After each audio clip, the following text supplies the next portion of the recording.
Olha, o certo é castrar o cachorro depois que fizer um ano de vida. Olha, o certo é castrar o cachorro depois que terminar o protocolo de vacinação. Olha, dependendo da raça, é melhor você deixar o ciclo natural do cio evoluir conforme a natureza programou e não castrar. Olha, alguns estudos na Europa apontam que quanto mais tarde a castração é realizada, menos efetiva ela é em relação a eliminar a probabilidade de doenças. Olha, se você castrar o seu cachorro depois que ele fizer um ano, já não adianta mais nada ter castrado. Você vê que cada uma dessas opiniões a respeito da castração tem embasamento científico, tem estudo fundamentando. E cada uma dessas linhas de recomendação segue algumas dessas pesquisas, segue alguns desses estudos realizados em determinadas partes do mundo. Agora, qual é o ponto em comum que todas elas têm? O ponto em comum que todas essas recomendações têm é que elas não têm nada em comum. É cada um falando uma coisa, cada um dando uma opinião, pessoas que dizem que a raça X ou a raça Y não deve ser castrada antes de um ano e meio de vida, outras dizendo que a raça influencia em pouco ou muito pouco a respeito da castração. E esse vídeo de hoje aqui é para te dar um parecer definitivo sobre como você deveria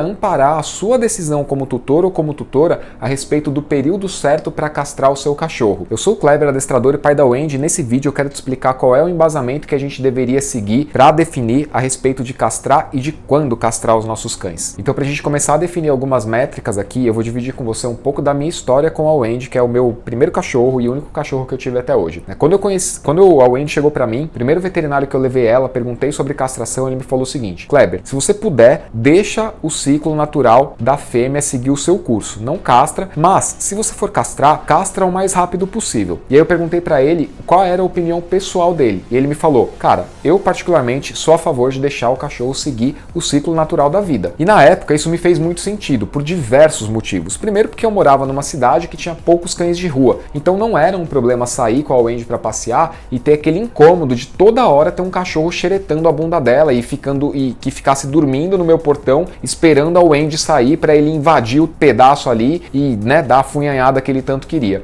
Não foi durante os 3 anos mais ou menos que eu vivi com ela em Ilhabela, litoral norte de São Paulo, não foi um problema cada um dos períodos de cio que ela atravessou. Porém, quando eu mudei para Caraguatatuba, comecei o meu negócio de cães, lá já tinha bastante cão de rua, já tinha bastante cachorro abandonado. E aí, quando ela entrou no cio nessa cidade, cara, era uma loucura. Vinha cachorro toda hora mijar no meu portão, às vezes tinha cachorro uivando no meu portão, e ela ficava super estressada. E foi o primeiro ano de cio dela, foi o primeiro período de cio dela, que ela realmente ficou ali se engraçando com outros cachorros, sabe? E aí eu falei: filha minha não vai fazer essas coisas antes dos 18 anos não, pode parar com essa história aí. E aí quando eu mudei pra São Paulo, de fato, aí é que a coisa complicou, porque prédio é uma coisa muito louca, né? Mora um cachorro em cima do outro e eles não conseguem entender isso. E aconteceu uma coisa ainda mais louca, que nunca tinha acontecido antes. Os ciclos de cio da Wendy eram sempre uma vez por ano, e ela tinha tido um cio em setembro ou outubro do ano anterior à minha mudança. No mês de abril do seguinte, eu mudei em dezembro daquele ano, 2016, para São Paulo. No mês de abril ela entrou no cio novamente, ou seja, provavelmente alinhou com o cio de outras fêmeas ali da região, Não sei sinceramente se isso existe e não sei se existe o quanto isso influencia, mas o fato é, a mudança de cidade,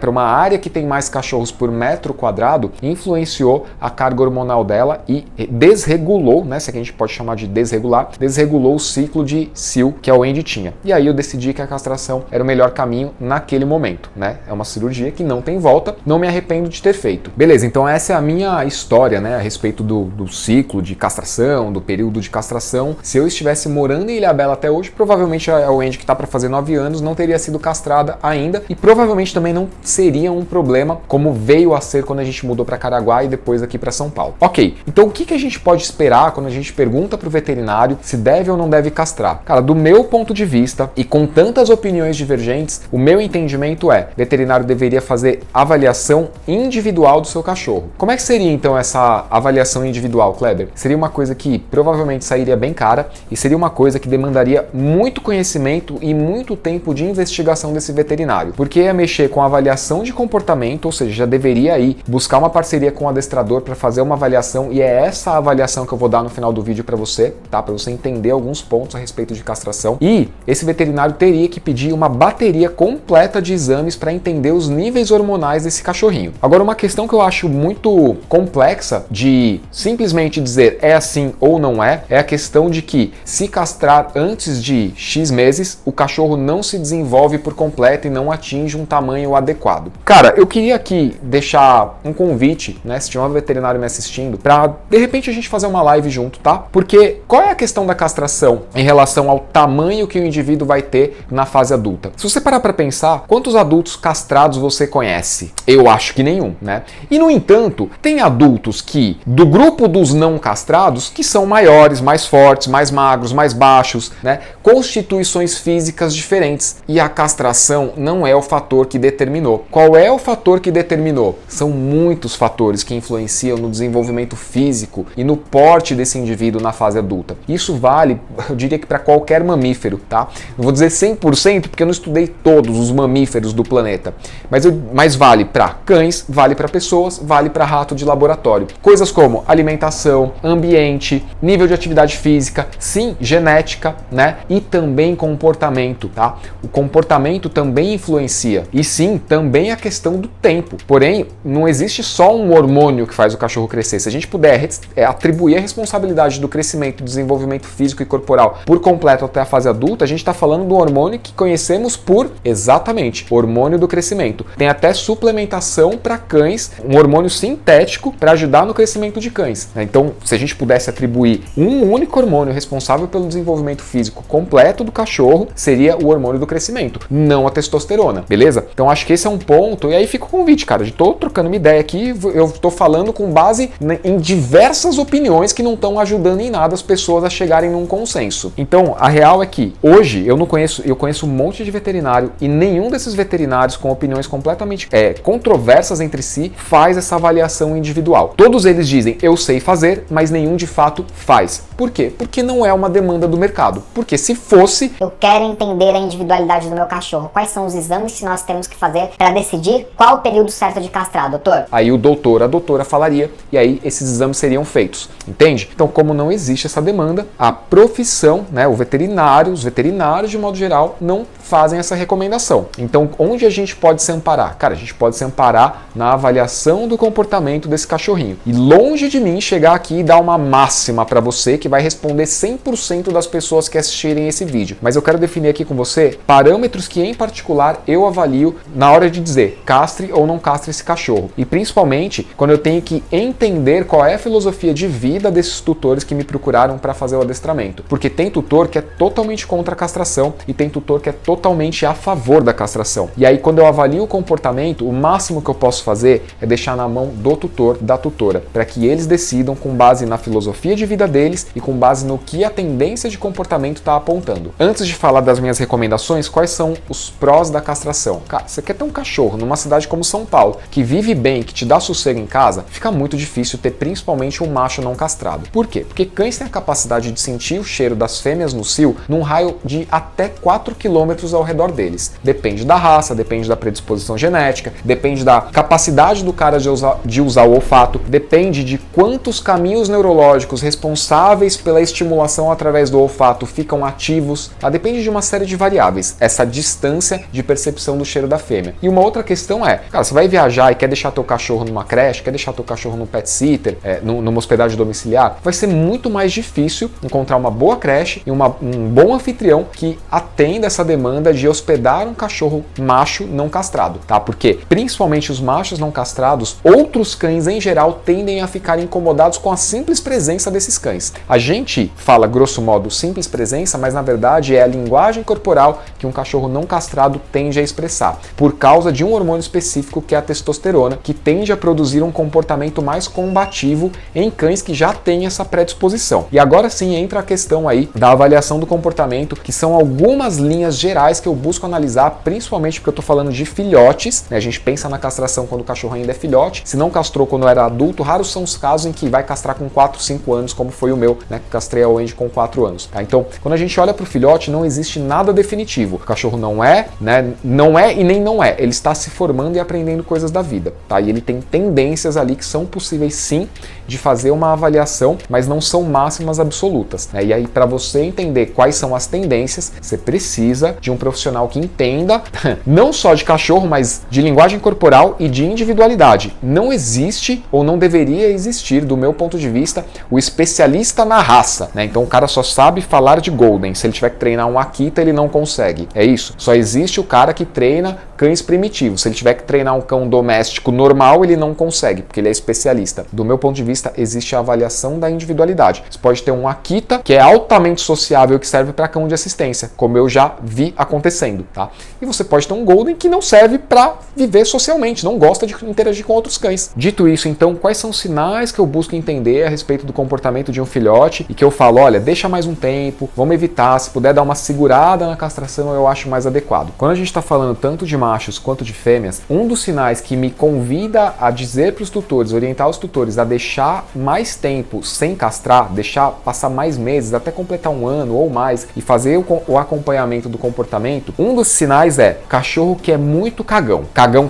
Kleber? De comer e cagar muito? Não. Cagão de ser medroso, de tudo querer fugir, de tudo pedir colo, de tudo evitar interagir, de tudo evitar conhecer, né? E esses sinais a gente consegue ver, inclusive, antes da fase do medo, que ocorre por volta dos 4 meses. Né? Então a gente sabe que depois dos 4 meses, o cachorro tende a sentir muito medo ou mais medo proporcionalmente de experiências novas do que ele sentiria antes dos 4 meses, tá? Isso fica muito visível num adestramento a domicílio que começa ali o treino por volta de 60, 70 dias, né? Você começa a ver ali bastante receio em relação a coisas que esse cachorro ainda não experimentou. Só que a questão não é receio, a questão é medo mesmo, vontade de fugir, pedir colo, pedir proteção o tempo inteiro, né? Ou grande parte do tempo. Então esse cachorro mais cagãozinho, né? Esse cachorro mais cagãozinho, ele tende a se beneficiar um pouquinho mais ou muito mais desse atraso na castração, porque ele vai ter mais tempo ali de produção da testosterona, mais tempo da ação da testosterona no corpo dele. E a testosterona, ela tem várias funções. Uma das funções que eu mencionei anteriormente é trazer um pouco mais de equilíbrio para esse cachorro que é cagão, para que ele comece a sentir um pouco mais de vontade de lutar pelas coisas que ele quer, né? O que a gente chama de traço de personalidade combativa, né? Então eu não quero... A testosterona por si só não gera agressividade. Agressividade é comportamento. Testosterona é um hormônio e combatividade é um traço de personalidade que pode estar embutido na genética ou pode ser incentivado, e tudo isso junto pode fazer um cachorro agressivo. O medo, por exemplo, também pode fazer um cachorro agressivo. Cachorros que têm medo extremo e que não encontram respostas favoráveis diante dos comportamentos de fuga que eles expressam, tendem a desenvolver agressividade, tá? Mas a emoção ali foi o medo e o hormônio, portanto, não foi a testosterona, tá? Então, não é a testosterona que gera um cachorro agressivo. É comportamento, orientação, ambiente, enfim, diversas variáveis aí que vão influenciar. Mas ficar de olho, pô, esse cachorro aqui, se você tem 2, por exemplo, vai ficar muito fácil para você, né?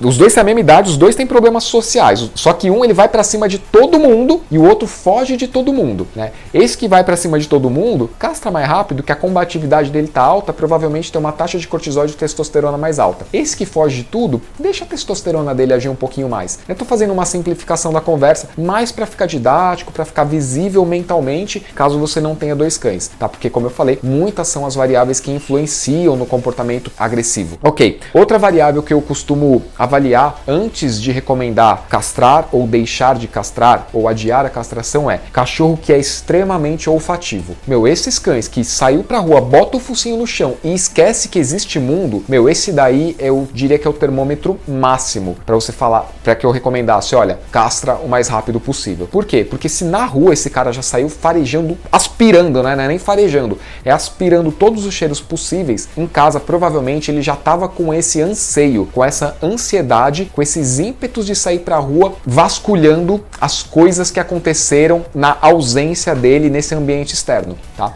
E o problema não é tanto farejar, o problema é que o cachorro que fica muito olfativo, ele deixa de ter os outros canais sensoriais estimulados. E aí você pode ter um cachorro que, por ter ficado muito olfativo ao longo dos 5, 6 primeiros meses de vida, ele leve um susto, por exemplo, na fase do medo, os 4 meses de vida, ou na fase da adolescência, por volta de 8 meses, a segunda fase do medo, ele leve um susto de uma pessoa que chegou e encostou nele no momento em que ele estava ali entretido com o cheiro, e aí ele vê, né, o canal sensorial da visão é acionado de maneira maneira intensa mediante o gatilho físico, que foi o toque da pessoa no corpo dele. E aí, como ele estava entretido numa coisa ali que estava gerando um nível de anseio muito grande, uma estimulação neurológica, uma excitação neurológica muito intensa, e ele já estava num pico de cortisol, adrenalina, vários outros hormônios, né? Vou ficar enumerando todos aqui, não são muitos, mas é porque não vale a pena, né? Não vem ao caso. Mas assim, como ele já estava nesse pico de atividade hormonal, vamos falar assim, né? Ele vai reagir de uma maneira mais intensa a esse toque. E aí pode ser que esse cachorro olfativo ele também seja o cagãozinho. E nesse momento que ele sentiu o toque e reagiu de maneira intensa, ele pode se assustar com a visão de uma pessoa, que ele deveria ter visto sempre, pessoas passando pelo mundo, não é nenhuma novidade, eu diria, né? Acho que é uma coisa normal, as pessoas passarem no campo visual do cachorro, mas como ele ficava muito preso no olfato, agora ele viu, levou um susto, ele pode começar a desenvolver ou medo, né, de coisas que ele vê, e aí intensificar cada vez mais a utilização do canal sensorial do olfato, ou ele pode desenvolver o comportamento agressivo e já sair buscando pessoas que são a fonte do medo, a fonte da insegurança, para evitar essas pessoas. Então repara que é um cachorro que saiu da estimulação intensa olfativa para uma estimulação visual intensa. E aí, como eu falei, esses dois perfis podem inclusive estar juntos, eles podem se complementar. E aí sim a gente tem probabilidade de que esse cachorro desenvolva agressividade não por excesso de testosterona. Só que aí o ponto que eu quero te falar a respeito da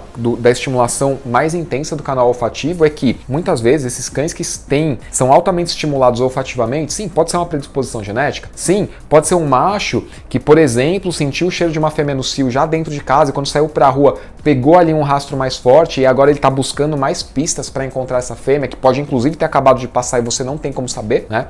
A sensibilidade olfativa do cachorro é muito maior do que a nossa, né? Então, pode ser sim, mas pode ser um outro negócio que é muito mais profundo e que exigiria um vídeo à parte. Que o cachorro que fica muito tempo no olfato, o que ele está fazendo, na verdade, é evitar visualmente as coisas que visualmente causam medo para ele, porque ele não teve a exposição social adequada antes dos 4 meses, porque ele não teve o tempo de exposição necessário para se habituar com as coisas visuais do mundo. Então tem várias coisas aí que influenciam. Então, duas coisas que eu já falei. Primeiro, a questão de ser um cachorro muito cagão. Segundo, o cachorro que é extremamente estimulado olfativamente. Se for macho, então é pior ainda, tá? Você vai ter muito problema, esse cachorro tende a não atender nenhuma orientação, inclusive não atender um comando vem, que é um comando de vital importância para quem mora numa cidade grande e para quem mora numa cidade pequena, né? O cachorro escapou, você tem que chamar no vem, ele tem que atender um vem. E tem a terceira variável, que é a questão da fuga de outros elementos, de outras estimulações de canais sensoriais complementares ao olfato. Então vamos lá repassar para a gente poder fechar o vídeo.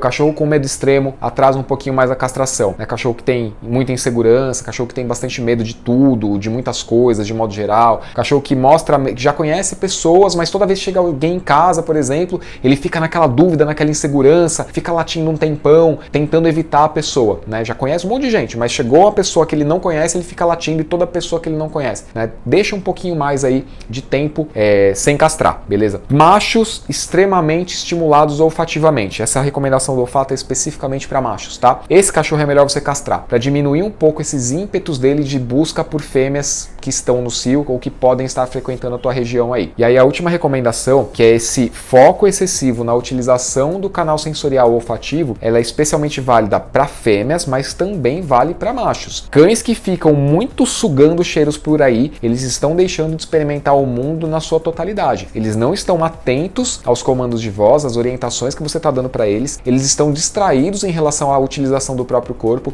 Eles estão distraídos em relação a como o corpo deles é estimulado quando alguém encosta, quando o cachorro esbarra. E eles estão distraídos em relação às informações visuais do mundo. E isso pode ser sim um problema para você, tá? Então o ideal aí seria buscar um atendimento individual, tentar aí entender um pouquinho mais dessas coisas que eu tô falando, de uma forma que atenda a tua individualidade, a tua dinâmica de família, a individualidade do teu cachorro e essa dinâmica do relacionamento, tá? Mas via de regra, são esses três indicativos que eu costumo dizer, olha, adia um pouquinho mais a castração e faça treinamento para, principalmente nesse terceiro caso, estimular um pouquinho mais a utilização de outros canais sensoriais. E aí, se você ficou com dúvida a respeito desse tema, se eu não conseguir responder, te dar um pouquinho mais de clareza a respeito da avaliação individual baseada exclusivamente no comportamento, pode deixar aqui nos comentários ou me mandar uma mensagem lá no Instagram, @kleber.dogsforfun. Vou deixar aqui na descrição do vídeo, tá? Fica à vontade, pode mandar mensagem mesmo. Se o vídeo fez sentido para você, te ajudou a entender um pouquinho melhor a castração e desmistificar algumas questões que são muito generalizadas e pouco individuais a respeito da recomendação de castrar castrar ou não castrar? Eu espero que sim. Um abraço, a gente se vê aí no próximo vídeo. Até mais.